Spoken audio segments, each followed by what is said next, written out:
नमस्कार और स्वागत है आपका इंश्योरेंस मंत्रा में। इंश्योरेंस की दुनिया को सिंपल लैंग्वेज में समझाने वाला आपका वीकली शो सिर्फ ईटी नाउ स्वदेश पर।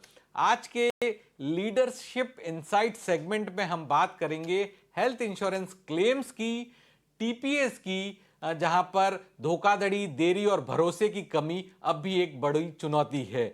इंश्योरेंस फॉर ऑल के लिए हम आगे बढ़ रहे हैं, लेकिन एक रिपोर्ट बता रही है, बेडी असिस्ट और बीसीजी की रिपोर्ट बता रही है कि हर साल करीब 8,000 से 10,000 करोड़ क्लेम्स में लीकेज होता है। बड़ा राशि है ये। टेक्नोलॉजी और टीपीएस की भूमिका पहले से कहीं ज्यादा अहम हो गई है।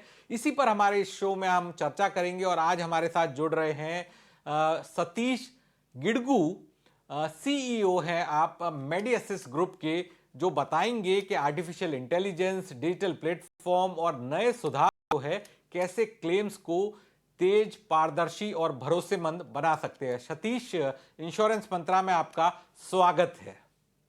पहला सवाल मेरा सतीश यही होगा कि तेजी से जो मेडिकल खर्च बढ़ रहा है और हॉस्पिटल्स की बिलिंग है वो भी बदल रही है, तो इसके बीच में टीपीए की भूमिका कितनी महत्वपूर्ण हो जाती है? टीपीएस का क्या रोल होता है कस्टमर और इंश्योरेंस कंपनी दोनों की सुरक्षा के लिए? सर, एज ए टीपीए हम तीन स्टेक होल्डर से काम करते हैं। एक तो मेंबर है जिसने पॉलिसी खरीदा है इंश्योरर से, और एक इंश्योरर जिसने पॉलिसी बेचा है, और एक हॉस्पिटल जिसने वो सर्विस डिलीवर किया या ट्रीटमेंट डिलीवर किया हुआ है। So I think that is where we we bring the commonality among all three of them, so that वो insurer on behalf of the insurer हम हॉस्पिटल और मेंबर से काम करते हैं, उनको कैशलेस दिलाते हैं, मेंबर को एक्सप्लेन करते हैं। सो वो इंश्योरर को कुछ नहीं करना होता है पर ट्रांजैक्शन, और हॉस्पिटल को हम ये कर लेते हैं कि कैशलेस कैसे करें, कितना मिलेगा इंश्योरर से, so that they don't have to deal with the out of pocket expense of the member. और मोस्टली वो मेंबर को जो एक्सपीरियंस होता है ना, कि आप 1 लाख रुपए के लिए क्लेम के लिए पहले आप 1 लाख के आउट ऑफ पॉकेट मत हो जाओ, but we deliver cashless in real time, ताकि आप जो जो उसका आपका कोपे या कुछ भी हो, 10,000 15,000 सिर्फ वो देके आप बाहर निकल जाओ। एंड जब ये सब करते हुए हमको ये भी देखना होता है कि कॉस्ट कैसे कंट्रोल में रखे, ये बिलिंग में क्या प्रॉब्लम्स ना हो, और फ्रॉड को कैसे प्रिवेंट करें, कस्टमर का डेटा कैसे प्रोटेक्ट करें, and this becomes the basis on which we deliver these three transactions. Satish, मैं आपसे ज्यादा जानकारी चाहूंगा हमारे दर्शकों के लिए टीपीएस से जुड़ी हुई, कि टीपीएस जो है किस तरह ग्राहकों के लिए हेल्थ केयर की पूरी प्रक्रिया आसान बना सकते हैं, खासकर तब जब उन्हें इंश्योरेंस की शर्तें समझ में नहीं आती है, तो टीपीए कैसे अपना रोल अदा कर सकते हैं? सर, दो तीन प्रॉब्लम है यहाँ पे। विच वर्ड, आप जब गाड़ी का इंश्योरेंस खरीदते हो तो यू कैन विजुअलाइज कि ब्रोकन टेल लैम्प क्या कितना कॉस्ट होगा, इंजन का ब्रेकडाउन में कितना कॉस्ट होगा। But when you buy insurance for a human body, often आपको ये समझ में नहीं आता कि मैं हर्निया का ऑपरेशन कराऊं तो मेश लगाऊं नहीं लगाऊं, राइट? वो एंजियो कराऊं तो कितने पैसे लगेंगे। So the first awareness ideally sir has to start at the policy holder end, that there's a little bit of awareness ki how do I buy insurance today. That is not a very well solved problem in the country. इसकी वजह से when the claim actually happens, and claims happen in patient maybe for 10 out of 100 lives in a year, but for those 10, suddenly when they arrive at a treatment, उसको उनको पता ही नहीं चलता कि क्या कवर्ड है क्या नहीं है, इसमें कितना टाइम लगेगा, कितना मुझे पे करना होगा, कितना इंश्योर देगा, कौन सा हॉस्पिटल अच्छा है, कौन सा नेटवर्क पे, कौन सा नहीं है, मैं शेयर रूम लूँ सिंगल रूम लूँ, ये बहुत सारे सवाल होते हैं। फॉर दैट एक टेक्नोलॉजी ऑफरिंग हमारा नेविगेटर। वो जब भी वो इंटीमेशन करना होता है, आपको पोर्टल पे जाइए, ऐप में जाइए, इनपुट करिए कि मुझे हर्निया करवाना है ऑपरेशन ये हॉस्पिटल में, ये सिंगल रूम में, and navigator gives you full out of pocket expenditure का डिटेल लिस्ट। यहाँ आपको इतना प्रोपोर्शनेट डिडक्शन लगेंगे, इतना कोपे लगेगा, और आप हॉस्पिटल चेंज कर सकते हो, ट्रीटमेंट चेंज कर सकते हो, और रूम भी चेंज कर सकते हो, and then you can change the out of, you can see the out of pocket changing. So ये one, you take a financially more prudent decision. उसके बाद और भी बड़ा अनसर्टेनिटी है कैशलेस में, मेरा डिस्चार्ज बहुत टाइम लगेगा, 6 घंटा लगेंगे, 7 घंटा लगेंगे, ताकि एक्चुअली द प्रॉब्लम इज दो हॉस्पिटल को ही 3 या 4 घंटे लगते हैं बिल बनाने में। उसके बाद टीपीआई इंश्योर को भेजते हैं, उसको एक एक डेढ़ 2 घंटा लगेंगे प्रोसेस करने में, और क्वेरी होगा तो एक डेढ़ घंटा और लगेगा. And that is where our Raksha Prime product comes in. We've done two things. One, we're speeding up the insurers. आप जब हमारे वेबसाइट पे जाएंगे, we in real time we present कितना मिनट्स लग रहे हैं आज के डिस्चार्ज में और कितना मिनट्स लग रहे हैं आज के एडमिशन में. Typically under 40-45 minutes for discharge. But a prime product actually estimates the out of pocket. वो पहले दिन on the day of admission we give an estimate. The hospital and the patient can agree that this estimate is fine.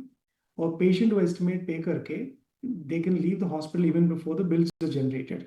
Satish, मेरा अगला सवाल होगा, क्या आपको लगता है कि भविष्य में कैशलेस इलाज हर जगह संभव होगा, चाहे कोई भी इंश्योरेंस कंपनी हो और कोई भी हॉस्पिटल हो, तो कैसे कैशलेस जो इलाज है वो भविष्य में, जो रेगुलेटर का भी टारगेट है, वो पूरी तरह से सफल हो पाएगा? I am very sure with the kind of technology investments in जो इंडिया ने बनाया, that day is not far that मैं कहीं पे भी जाऊं क्यूआर कोड स्कैन करके I will get what I need as a service, and between the government, myself, multiple insurers, somebody will pay majority of that cost. बाकी मेरे पास bill आएगा हर महीना कि आपका इतना बचा है, आप पे कर लो.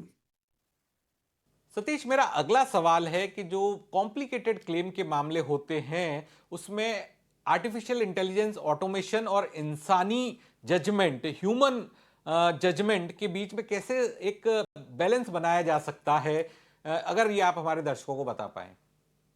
सो थोड़ा मुश्किल सवाल है सर, मैं तो कोशिश करूंगा आंसर करने के लिए. But one of things is AI is good at certain things if as humans we've been very consistent in our decision making and we've had good quality data, good quality procedures. And सबसे बड़ी problem है हमारे पास, we don't have good data. Hospitals अभी भी वो print करके bill उसको scan करके इमेज में बना के भेजते हैं इंश्योर या टीपीए के पास. डिस्चार्ज सर्विस हैंड रिटन होते हैं, इंश्योरेंस पॉलिसी से वर्ड डॉक्यूमेंट में होता है, उसको कोडिफाई करना बिल्कुल ही बहुत ही मुश्किल है. What we been doing as Medi Assist, हमने ये सब डिजिटाइज किया हुआ है पिछले 5 या 6 साल से. Policies, bills, discharge summaries, labs वगैरह वगैरह, उन सबको मिला के हमने ये बनाया एआई का prediction based which is navigator and prime और फ्रॉड डिटेक्शन अब्यूज का सॉल्यूशंस. बट अभी भी today the final decision in our company is made by a human being. AI today is an assistant. वो AI कहाँ पे use कर रहे हैं, जहाँ पे आपको, ताकि वो 40 पेज का बिल आपको नहीं करना देखना पड़े या पूरा पॉलिसी आपको नहीं पढ़ना पड़े, तो AI can actually help you focus on the right treatment, right protocol वगैरह. बट हम सब करके AI से फाइनली वो डिसीजन दिखाते हैं हमारे डॉक्टर्स को, और डॉक्टर वो पूरा रिव्यू करके डिसाइड करता है वेदर दे आर कंफर्टेबल और नॉट कंफर्टेबल. वो दिन भी आएगा when AI can take decisions on your behalf. But our fundamental belief is we have to train the AI so much that the false positives and false negatives वो दोनों हट जाए वहां से.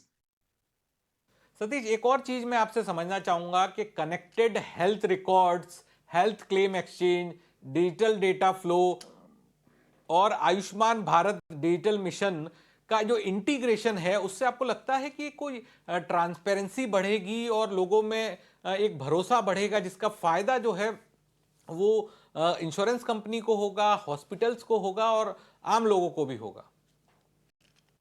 जैसे कि मैंने मैं सबको यही सेम एग्जांपल देता हूँ.